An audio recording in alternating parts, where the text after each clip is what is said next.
Lama Demba, Jumden, the Geshe, the Jumba, Yantaba, Zobe, Sanji.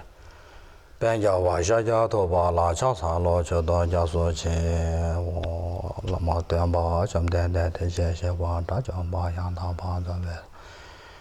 Benjawa, Shaja, Toba, La Chasa, Locho, Jasoche, Lama Demba, Jumden, the Geshe, the Jumba, Yantaba, Zobe. Benjawa, Shaja, Toba, La Chasa, Locho, Jasoche.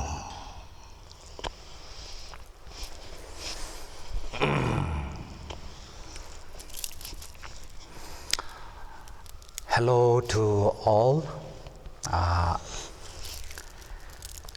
Today I've been asked to talk on how to practice impermanent in our life.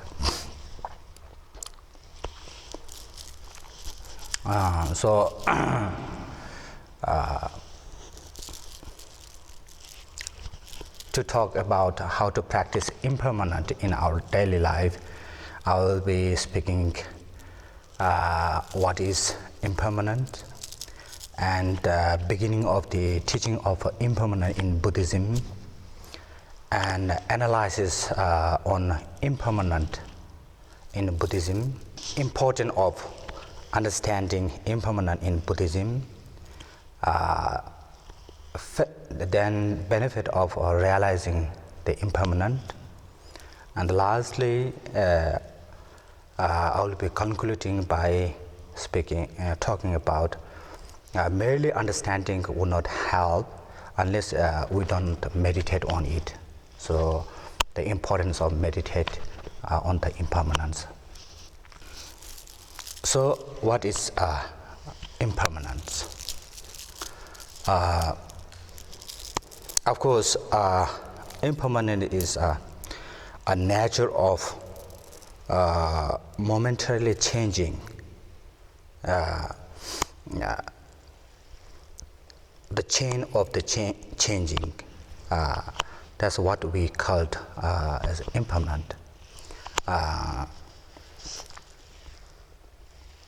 So all kind of changing, whether it be bad to good, change into birth to youth, youth to old, old to dead, and healthy to sick, rich, poor to rich, rich to poor, sick to healthy, fail to success, success to fail.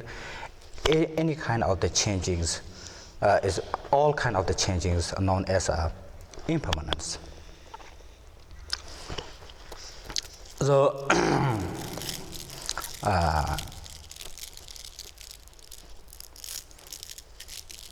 the second, the beginning of the teaching of the impermanent in Buddhism. So when Buddha Shakyamuni,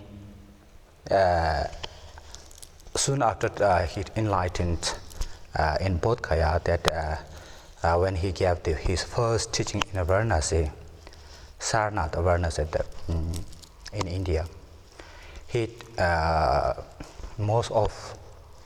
many of you may know that he taught the Four Noble Truths. So the truth of the suffering, truth of origin of all, the truth of cessation, truth of and path. So those are the Four Noble Truths that he taught in the Sarnath or Varanasi in India. So, and the teaching of the impermanence is derives from the directly from the first noble truth, the noble truth of the truth of the suffering. Subsequently, when the Buddha was elaborating the first noble truth, and he said that all composite matters are impermanent. So that's how the impermanence, the teaching of the impermanence begins from the Buddhism. The third one is the analysis on the impermanent in Buddhism. That's Uh,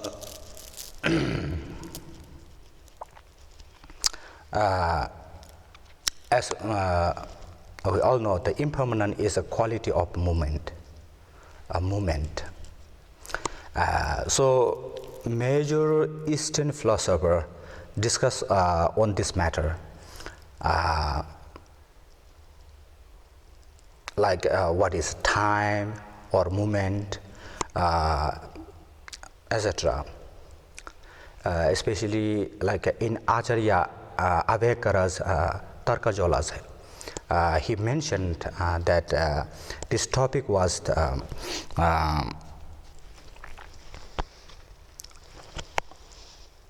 mentioned or discussed, already discussed, even in the Sankhya philosophy and non-Buddhist Vaivashika philosophies, and subsequently it was discussed also in Jainism. And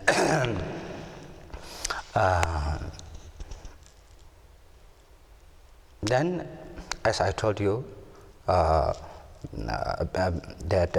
after that Buddha Shakyamuni taught in Varanasi. Within the Buddhism, there are like 4 schools, Vaivashikas, Sautantrikas, Chittamatras, and Madhyamikas. All except that all kind of the changes occur due to the passing of the time or changing.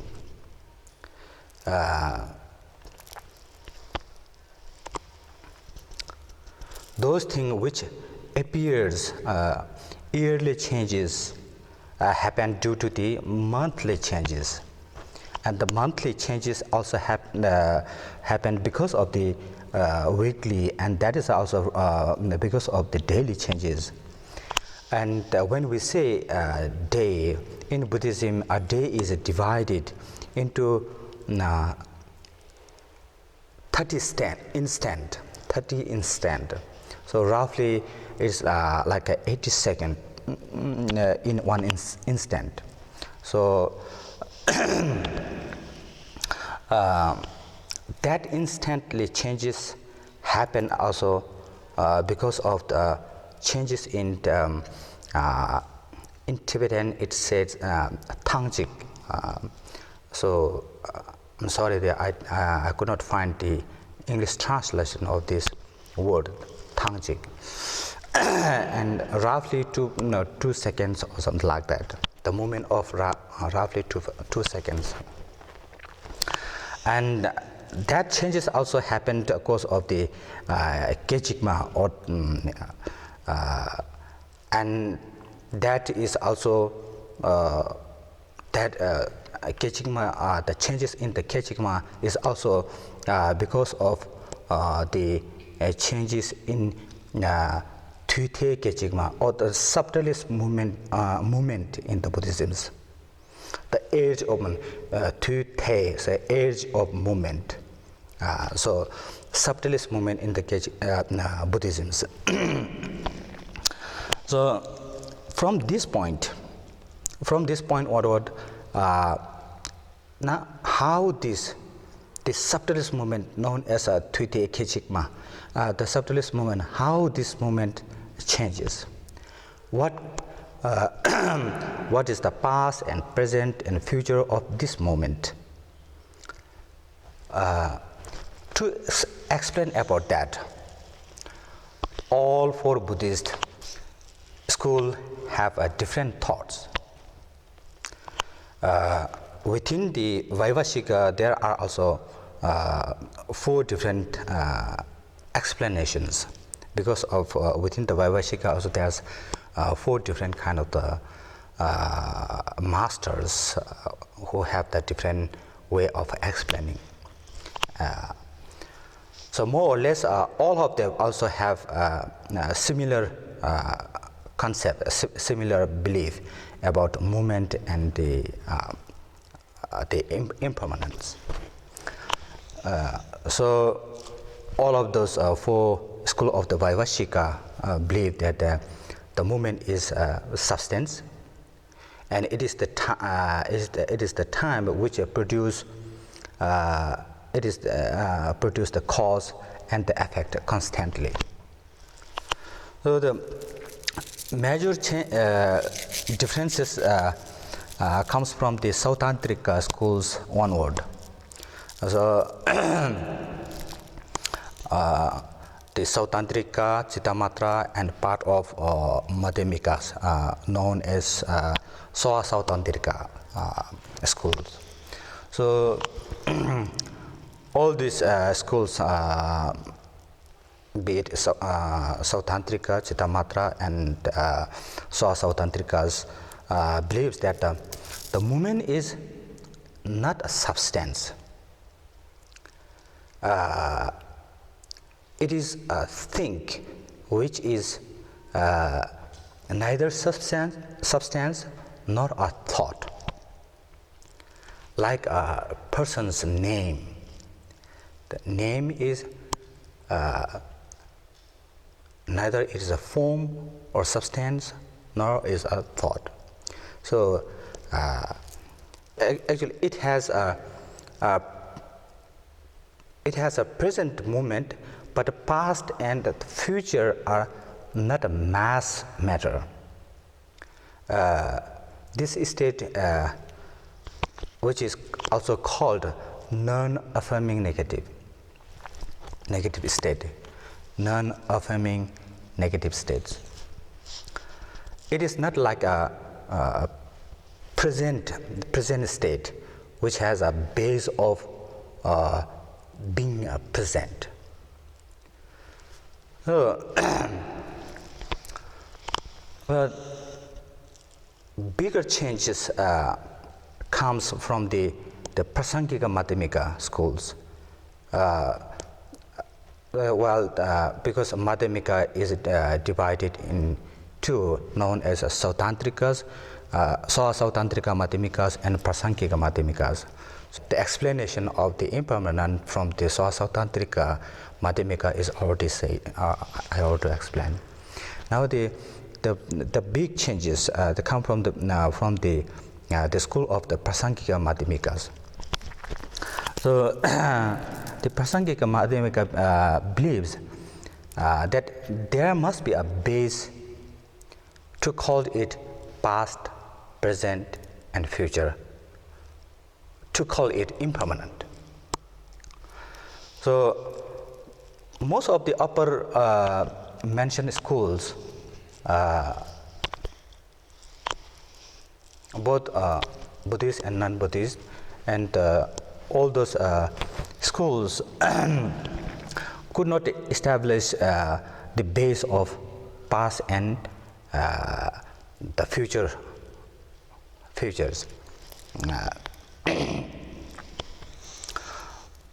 They thought that if there is past of something, then that something must be in that past. Similarly for the future too. So if that something is in the past or in the future, then there is no meaning to call it past and futures. It is still a present. So the problem is because they claim that movement is substance. So unlike those schools, the Prasangika Madhyamika school established the substantial base to presenting the both past and future movement. For the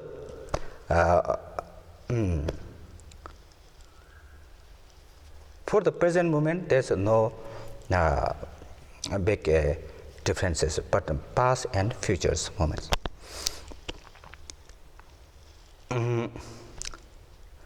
So whether it appears to us or not, but as long as it is an effect of something, then that something must be the past of that effect. For example, seed and sprout, like, okay, the seed is past of the sprout, and a sprout itself is a present of the sprout, and the seized or the dead of the sprout is the future of the sprout. So that's the Prasangika Madhyamika's explanation of presenting the movement is not necessarily to be like, if it is the past of the sprout and future of the sprout, not necessarily to be a sprout itself. It can be in different like a seed and the sprout. So seed of the sprout can consider as the past of the seed. So so that's why the Prasangika Madhyamika can establish smoothly that there's no contradictions, there's no problems, philosophical problems, logical problems to establish the past, present, and futures. But those schools who believe that the movement is substantial, then, and the sprout, the movement, sprout movement is must be the substance, and the past of the sprout, the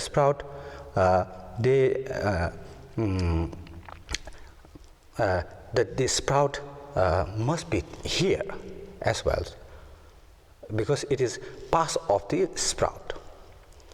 So that's why some of the schools says that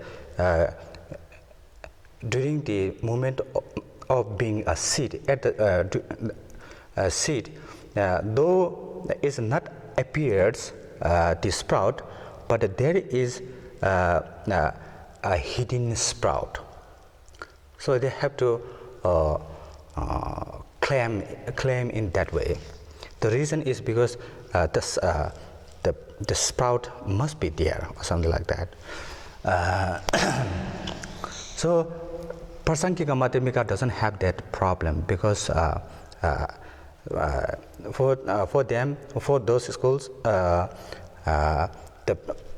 present, the sprout, the past of the sprout, not necessarily to be a sprout itself, so it can be other things.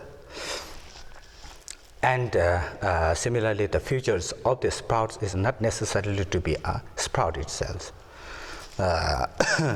so that they can establish the a movement of the past of the sprout and the future of the sprout. So now for Prasangika Madhyamikas, that the question could come like, so the future of the, if seeds or dead is the future of this that sprout, then will this end there? So the question is that, but Prasangika Madhyamika would say no. The state of death is also cause to becoming something. The death or destroy or the seized, the movement of all those also the production of something, and so it also have the ability of producing the other things. Though it may suppose like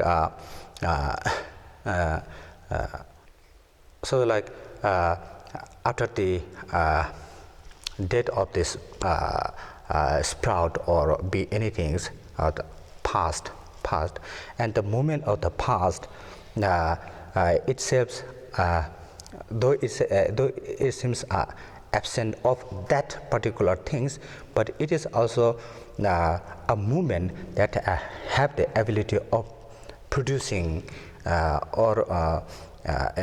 producing the other effects.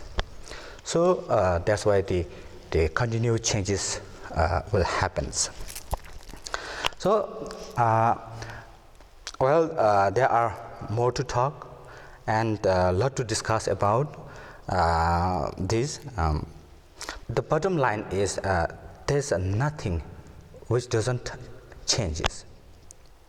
Every composite matters or the movement, like a gathering or anything, is impermanent. There's no certainty at all. Okay, and so the fourth, the importance of understanding the impermanent in Buddhism. As we just talked, that there is nothing that will not changes. Everything is impermanent.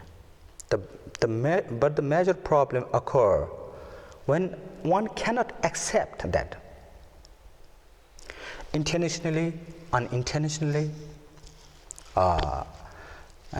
if we don't understand that there is a great deal of the changes happening knowingly or unknowingly, then there will be a thought which called like a comprehending permanence. And that lead us to most of the problem and the disappointment in our life. Because in order to eliminate those problems, first we have to understand the impermanent and its nature. The misconception of holding certainty from uncertainty is the key obstruction to overcome from the samsara. That is why it is important topic for Buddhist practitioner. And not only that, it is also one of the main gateway to understand the concept of emptiness. So that's why how this topic is very important and in Buddhist practitioners. So now the benefit of realizing the impermanence. So when we understand the meaning of impermanent and how it works momentarily and how it affects in our daily life, then the person will be much calmer, less greed, less attachment, and less desire. And slowly that will help us to eliminate all kind of anger and hatred. All anger, ego, pride, and arrogance, they are the one that traumatize our lives. But all of them would not happen abruptly. All of these act and thought have their own cause. And the main cause to this thought is none other than the attachment. So, best antidote for this is to understand the impermanence of both outside world and inside world.